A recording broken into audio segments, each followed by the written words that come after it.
Olá, seja muito bem-vindo ao Clube de Cinemas dos Portos. Meu nome é Bruno Albuquerque. E o Vladimir. Meu pai. Meu pai? O meu pai? Prazer. Bruno, sai daí, doido. Você é bom playboy?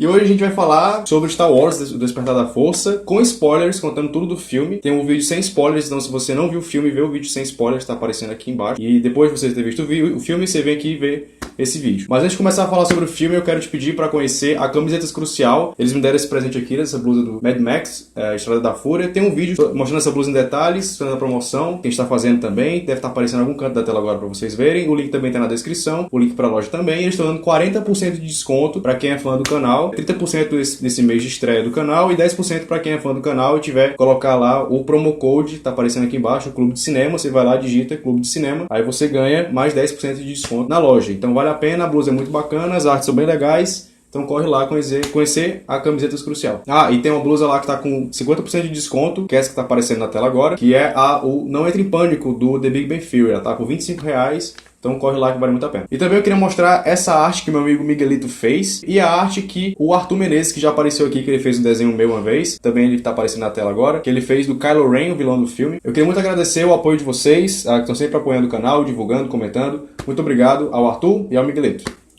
Então vamos lá, eu separei aqui algumas questões pra gente responder sobre o filme. Eu queria falar do filme desde o começo até o fim. Esses pontos aqui são os que o pessoal mais tá comentando na internet, então é bacana a gente comentar sobre eles também. Então o principal, por que a Rey é tão forte na força? Por que ela é tão poderosa? Ela nunca teve nenhum treinamento, ela nunca se preparou, ela começa o filme, ela descobre que ela tem a força. Por que você acha que ela é tão forte? Eu acho que como a força, ela quer escolher uma pessoa específica, então ela tem esse poder e escolheu a nossa amiga lá, super poderosa. Com certeza ela ficou recebendo aqueles poderes sem ela saber, para ela poder justamente ajudar aos Jedi. Então ela seria mais uma Jedi para esse filme, que é justamente o Despertar da Força. Já eu acho que a força despertou nela, eu acho que a força não despertou nela, eu acho que ela sempre teve a força, porque eu acho que ela é filha do Luke Skywalker, porque o Star Wars todo é sobre a família Skywalker. Os episódios 4, 5, 6 é sobre Luke Skywalker com o pai dele, Darth Vader. O episódio 1, 2, 3 é sobre o Darth Vader, a criação do Darth Vader. Então eu acho que ela é um Skywalker. Eu acho que a gente vai descobrir talvez no próximo filme ou talvez no último filme que ela seja filha do Luke Skywalker, ou talvez não, mas por ela ser uma fazendeira, uma fazendeira não, no caso ela mora mais ou menos parecido com o Luke Skywalker, que ele era um fazendeiro, o pai dele também era, só que o pai dele era um escravo e ela é uma sucateira. Então são todas profissões de baixo calão, de nível F. G. E lá embaixo. Lá embaixo. Todos eles tinham um sonho de largar essa vida e crescer e ser alguém mais importante. O Luke Skywalker fala muito isso no primeiro filme. Inclusive tem umas ceninhas que ele fica brincando com as navezinhas dele. O Anakin no episódio 1, ele quando é criança, ele fica falando que ele é um ser humano, que ele quer sair da escravidão, quer libertar a mãe dele, quer dar uma vida pra mãe dele. Sem contar algumas coisas que são algumas rimas narrativas que, por exemplo, no episódio 4, o Han Solo, no final do filme, ele oferece um emprego pro Luke Skywalker e nesse novo ele também oferece pra Rey. No episódio 4, o Chewbacca ele fala que o Chewbacca tá começando a gostar do Luke. Nesse filme ele fala a mesma coisa pra Rey. Então são vários detalhezinhos que eu vou achando que ela realmente é filha do Luke Skywalker. E principalmente por conta da última cena, que eu tava até reassistindo a cena que vazou na internet, o filme todinho já. Quando ela olha pro Luke, o Luke ele fica assustado, ele ergue a cabeça assim, e aí quando ela se aproxima e ela entrega o sabre pra ele inspira e abaixa a cabeça. É como se ele estivesse reconhecendo ela. E depois de ele olhar por um bom tempo, e é uma cena muito bonita que eu não sei se eu comentei no outro vídeo, mas eu tô comentando muito por aí com os amigos, que é uma cena que eu acho que ela representa muito Star Wars, Star Wars ele sempre foi muito de silêncios, né? Isso. Tipo, o episódio 4 tem um silêncio muito bonito que eu acho que é quando o Luke tá olhando pro pôr do sol, dos dois sóis, e esse filme, ele tem esse grande silêncio no final do filme, tipo, que o senhor mesmo falou que queria um diálogo entre os dois, né? Isso. Mas eu acho que ficou perfeito ali, aquele silêncio. Claro, acho que aquele silêncio já, com certeza, já deixou no ar uma ligação entre os dois, não só como Jedi, mas também acho que de sangue. Então, com certeza, aquele silêncio já foi uma resposta. Com certeza. O início de uma resposta. A gente pode falar assim porque, com certeza, deixou a gente muito, muito ansioso por esse diálogo que vai acontecer, com certeza, mais à frente. Por que a morte do Han Solo, ele morre no filme, por que ela é necessária pro filme? Por que ela está lá dentro do filme? Eu sou meio suspeito para dizer, porque eu gosto muito do Han Solo na participação nos outros filmes. Para esse, eu acho que ele não merecia, porque ele ajudou justamente a resistência em todos os sentidos, com a nave, com o companheiro dele, a ajudá-los contra o lado negro. Ele guiou a Rey e o Finn, né? E isso, ele orientou a Rey, ele deu muito apoio a ela e com certeza não era um fim que ele merecia e que a gente queria ver. Então mexeu muito comigo, como mexeu com você também, que deve ter mexido com alguns espectadores que estavam lá atrás da gente, que teve uma garota que estava lá muito, o filme inteiro. E nesse instante da morte dele, que foi o próprio filho tirar a vida dele naquele momento, eu acho que ele não merecia. Mas respondendo a sua pergunta, se era necessário para o filme, para a trama, eu não sei te responder não. Eu acho que ele não merecia.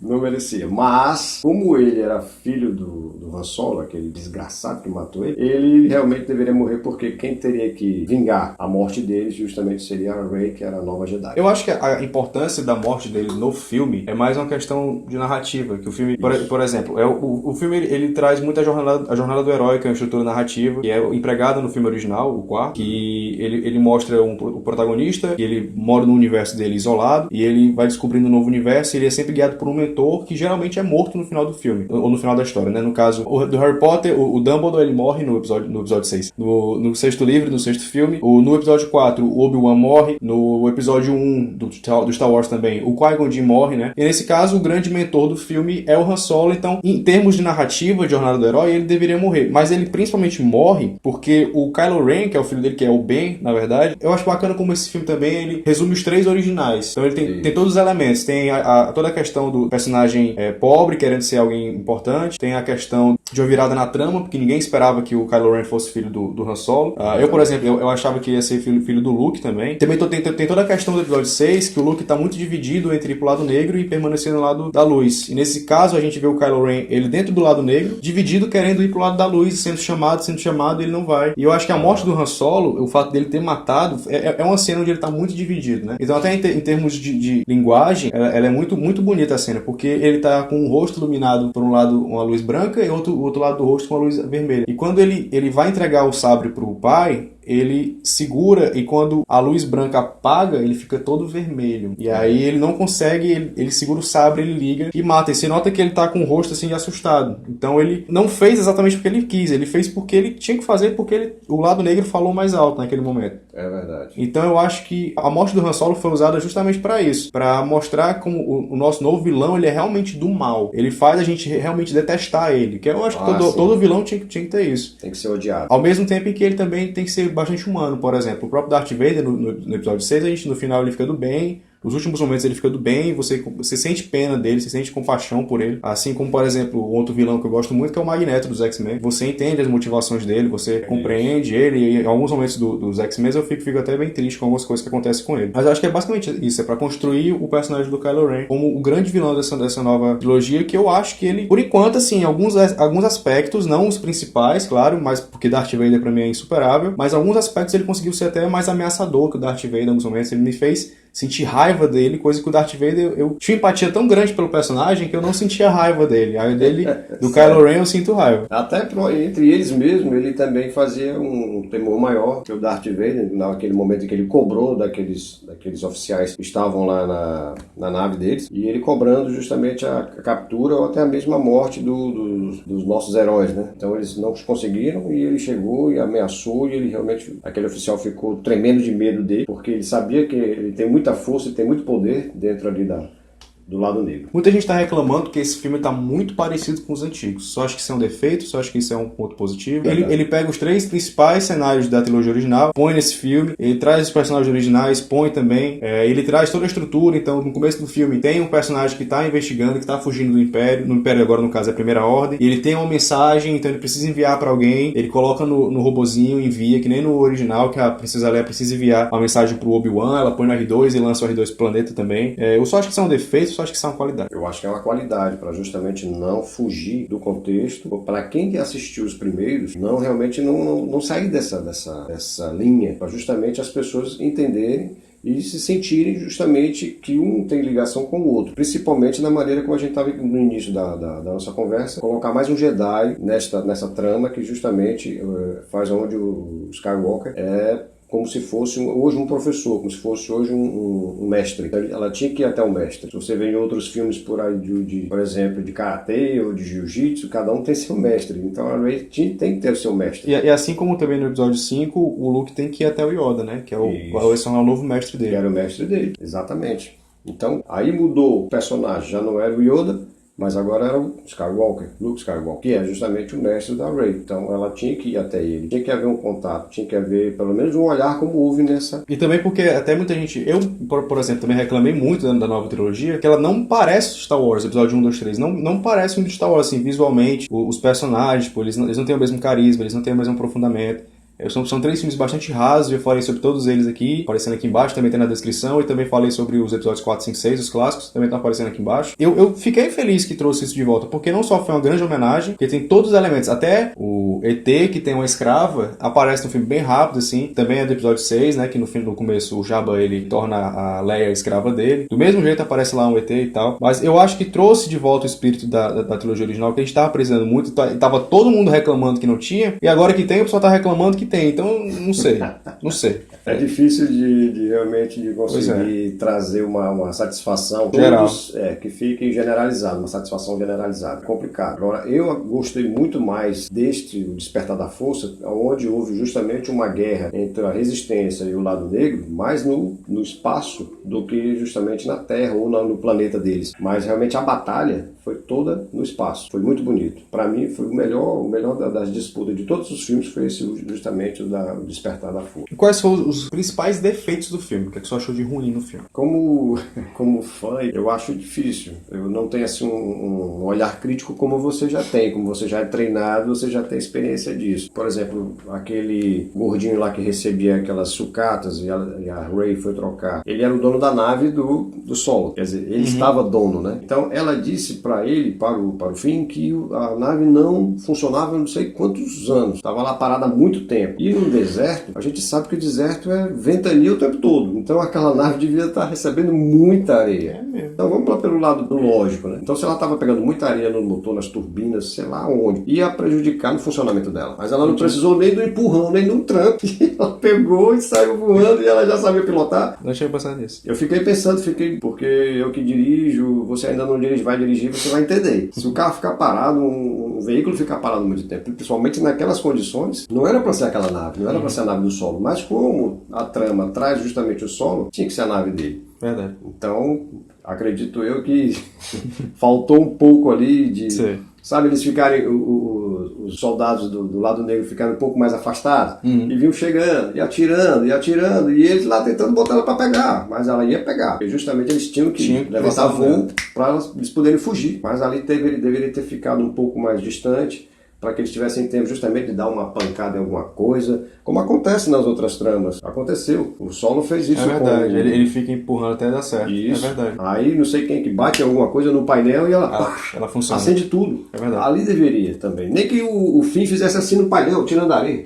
Já daria alguma coisa para ela pegar e levantar voo para eles poderem fugir dali. Agora, o que me incomodou muito, tipo assim, a gente tem um ator que eu gosto muito, que é o Domhnall Gleeson, que é aquele ruivo que faz o general, que ele é um grande ator e eu achei ele muito mal aproveitado no filme. Não só ele, mas a Capitã Phasma, que é aquela Stormtrooper cromada, que eles fizeram uma referência ao episódio 4, que mandaram ela pro compressor de lixo, mas e aí? Que tanto faz como tanto fez ela, sabe? E uma coisa que eu não lembro que foi que eu vi comentando, que tem aquela cena que o Finn, ele luta com o sabre contra um Stormtrooper, que ele aparece com a arma, eles lutam. Isso. Um Stormtrooper aleatório que você não sabe nem quem é. Se fosse a Capitã Phasma ali, lutando com ele, que tinha se trabalhado antes uma motivação dela contra ele, ela fala, eu sei quem ele é. Que ela flagrou ele tirando o capacete. Isso também. E ela abre lá a ficha dele e tudo, faria mais sentido ele lutar com ela e ela teria uma importância mais significativa na história. E também o que eu também falei no outro vídeo é que a base Starkiller, que é a nova Estrela da Morte, ela não me fez tanto medo quanto a original. Por mais que ela seja muito maior e tudo, ela não... E com todo o seu poderio por mais que ela tenha sido maior, tecnologia. por mais que ela tenha sido maior, por mais que ela destrua vários planetas ao mesmo tempo, ela não me passou tanto medo quanto a Estrela da Morte original. E o motivo eu falei lá no outro vídeo, então vocês vão lá ver outro vídeo. E pra fechar, o que esperar do episódio 8? Na minha opinião, eu acredito que o Luke Skywalker deve aparecer mais pra terminar um treinamento com a Rey, até mesmo com o Finn. Talvez estão falando que o Finn pode ser um Jedi, só não descobriu ainda.